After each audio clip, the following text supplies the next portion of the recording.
பின்காலனியத்திற்கு பிறகு கவிதை என்ன மாதிரி வடிவங்கள் பரிணாமம் அடைஞ்சிருக்கு அப்படிங்கிறத பற்றி ஒரு கருத்துரை. இந்த நிகழ்ச்சியை நெறியாளிகை செய்திருக்கக்கூடிய சாகித்ய அகாடமி விருதாளர் மொழிபெயர்ப்பாளர் தேவதாஸ் அவர்களே, ஒரு சிறந்த பின்காலினத்துக்கு பிறகு ஏற்பட்டிருக்கக்கூடிய சமூக மாற்றம், அரசியல் மாற்றம், அது எவ்வாறு சமூகத்தில் ஊடாடி அது கவிதையில் பாதிப்பை ஏற்படுத்தியிருக்குது என்று சொல்லக்கூடிய கவிஞர் யவனிகா ஸ்ரீராம் அவர்களே, மற்றும் இந்த நிகழ்ச்சியை சிறப்புரை ஏற்பாடு செய்திருக்கக்கூடிய ராஜபாலன் கிளை மற்றும் தமிழ்நாடு கலை இலக்கிய பெருமன்ற மாநில நிர்வாகம் அனைவருக்கும் அன்பும் நன்றியும்.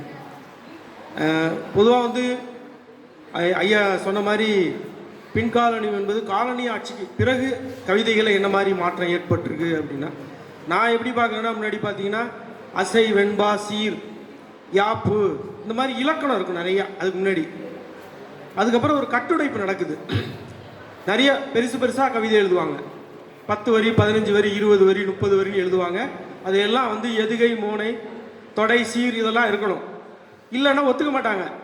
ரெண்டாவது படித்தவங்க மட்டும்தான் எழுத முடியும். அப்போல்லாம் ஒரு புலவர் பட்டம் வாங்கியிருக்கணும், கல்லூரியில் இருக்கணும், இன்னும் சொல்ல போனீங்கன்னா உயர் சமூகத்தை சார்ந்தவங்களாக இருக்கணும்.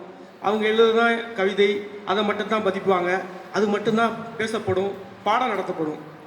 ஆனால் காலனி முடிஞ்சதுக்கப்புறம் சுதந்திர இந்தியாவில் உலகம் முழுவதும் தொழில் புரட்சிக்கு அப்புறம் கிட்டத்தட்ட 60-70 ஆண்டுகள் பார்த்தீங்கன்னா பயங்கரமான கட்டுடைப்பு இருக்குது. பெருசாக எழுதலாம் வேண்டியதில்லை, யார் வேணால் எழுதலாம் அப்படிங்கிற ஒரு வரம்பு உடைப்பட்டு யார் வேணால் எழுதலாம். இப்போ இங்கே கந்தர்வன் கவிதை 2 இருக்குது, அவர் புதுக்கோட்டைக்காரு, 2 கவிதை இருக்குது. நாளும் கிழமையும் நலிந்தோருக்கு இல்லை, ஞாயிற்றுக்கிழமையும் பெண்களுக்கு இல்லை. அவ்வளோதான், 3 வரி. அதுக்குள்ளே ஒரு அரசியல் இருக்குது, அதுக்குள்ளே ஒரு இதனுடைய பாலியல் சுரண்டலை சொல்கிறாரு, அதுக்குள்ளே வர்க்க அரசியல் இருக்குது. அப்படி அரசியலையும் எளிய மக்கள்கிட்ட போய் சேருது. நாளும் கிழமையும் நலிந்தோருக்கு இல்லை, ஞாயிற்றுக்கிழமையும் பெண்களுக்கு இல்லை, 3 வரி. இப்படி அந்த அசை, சீர், மரபு எல்லாத்தையும் உடைச்சி டக்குன்னு நேராக கொண்டு வந்துட்டாங்க. இது ஒரு பின்காலினத்துக்கு பிறகு ஏற்பட்ட ஒரு கட்டுடைப்பு.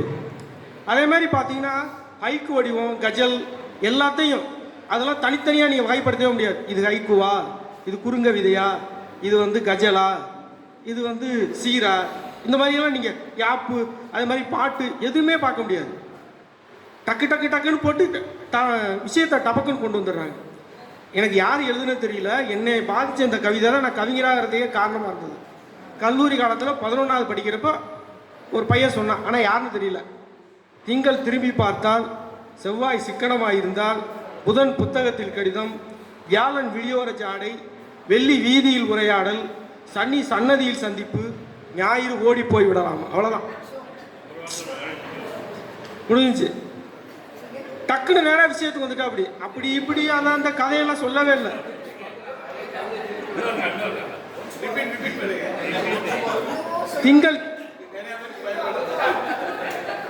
திங்கள் திரும்பி பார்த்தால், செவ்வாய் சிக்கனமாயிருந்தால், புதன் புத்தகத்தில் கடிதம், வியாழன் விழியோர ஜாடை, வெள்ளி வீதியில் உரையாடல், சனி சன்னதியில் சந்திப்பு, ஞாயிறு ஓடி போய் விடலாம். அவ்வளோதான்.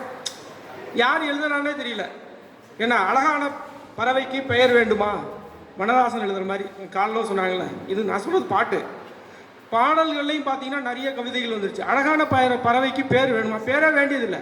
ஒரு நல்ல பறவை அழகாக பறக்குது, அதை மட்டும் ரசிச்சுட்டு போகிறோம். அப்படி அந்த மாதிரி கவிதை வேகமாக கட்டுடைப்பை நடத்தி ரொம்ப ஈஸியாக போயிடுது. அதுவும் இப்போ பார்த்தீங்கன்னா 3 வரியில் எழுதலாம். இப்போ நவீன நிறைய பார்ப்பீங்க, ஆனந்த விடலில் சொல்வனம் வரும், சொல்வனத்தில் தன்னோட கவிதை வராதா அப்படின்னு நினைப்போம். நிறைய சிறு பத்திரிகைகள், நல்ல இலக்கிய தரம் வாய்ந்த இலக்கிய பத்திரிகைகள், வணிக பத்திரிகைகள் எல்லாத்துலேயுமே பார்த்தீங்கன்னா எனக்கு சந்தேகமாக இருக்குது. நீங்களும் தீர்த்து வச்சுருங்க அந்த சந்தேகத்தை. அது புது கவிதையா, நவீன கவிதையா, ஹைக்குவா, இன்னும் வேற என்னென்னமோலாம் சொல்கிறாங்களே அதுவா, எல்லாமே தான் அது. அப்படி ஏன் எல்லாமே ஆணிச்சு அப்படின்னா, காலனி ஆதிக்கத்துக்கு பிறகு எல்லாருக்கும் எழுதுகிற வாய்ப்பு வந்துச்சு. இப்போ ஏற்கனவே ஐயா சொன்னாங்க, பாரதிதாசனுக்கு அப்புறம் பார்த்தீங்கன்னா அவர் சொல்கிறப்பே பார்த்தீங்கன்னா அந்த யாப்பு சீரெல்லாம் இருக்குது. ஒருவேளை அதில் அவர் பாடாமல் இருந்தாருன்னா அந்த கவிதையெல்லாம், அவருடைய பாடலாம் நிராகரிக்கப்பட்டிருக்கும். ஆனால் அதை பாரதியாரே உடைக்கிறார். உடைச்சி நாப்பிச்சமூர்த்தியெல்லாம் அடித்து நொறுக்கிற. அப்படி ஒரு முன்னேறிய சமூகத்திலேருந்து நல்ல பாண்டித்யம் பெற்ற ஒருத்தர் உடைக்கிறப்ப தான் அது உடையுது. உடஞ்சி இன்னைக்கு பார்த்தீங்கன்னா எல்லாரும் எழுதுகிற மாதிரி. இப்போ என்னுடைய நூல் இன்னைக்கு வெளியிட்டோம், அதில் பார்த்தீங்கன்னா நிறைய தவறு இருக்குது. ஆனால் அன்னைக்கெல்லாம் தவறு, ஒரு எழுத்து தப்பு இருந்துச்சுன்னா கொன்னே விட்டா நம்மளை போட்டு பிரித்து மேய்ஞ்சி நான் எழுதவே முடியாது அடுத்த வாட்டி. ஆனால் இப்போ என்ன பண்ணுறாங்க, அதை சரி பண்ணிக்கிறாங்க, அதை கொஞ்சம் சரி பண்ணி கொடுங்கன்னு சொல்கிறாங்க. அப்படி எல்லாரையும் ஊக்குவிக்கிறாங்க. நீங்கள் பார்த்தீங்கன்னா சோசியல் மீடியாலலாம் மிமிஸ் வருது, சின்ன சின்னதாக வருது, அதுவே கவிதை மாதிரி அழகாக இருக்குது, சின்ன சின்னதாக அழகாக போடுறாங்க. அதே மாதிரி நீளமாக எழுதுனா இப்போல்லாம் எல்லாம் தடுமாறுறாங்க, படிக்க மாட்டேங்கிறாங்க. நான் கவனிக்கிறேன், 10 வரி 15 வரி 20 வரி நல்லா அழகாக வர்ணனைலாம் இருக்கும்.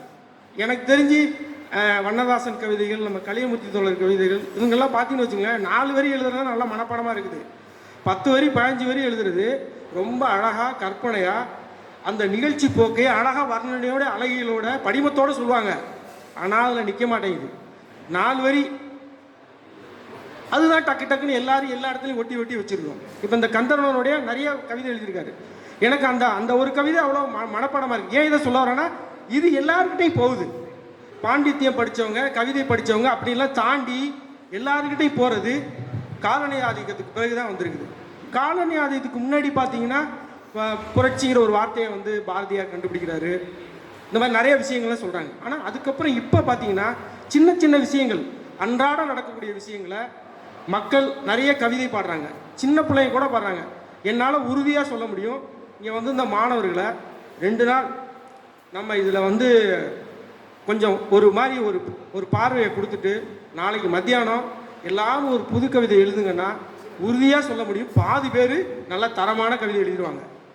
அது காலனி ஆதிக்கத்துக்கு முன்னாடி கிடையாது, அது இப்போ தான் அது உடஞ்சிருக்கு. இன்றைக்கி எல்லாரையும் கவிதை எழுத வைக்க முடியும், இங்கே எல்லோரும் வந்து உட்கார முடியலோடைய எல்லாரையும் கவிதை எழுத வைக்க முடியும். இப்போ நம்மளே பார்த்தீங்கன்னா அழைப்புதல் போடுறோம், நம்ம வந்து ஃபஸ்ட்டு எடுத்தோன்னு ஒரு அழைப்புதல் போட்டோம்.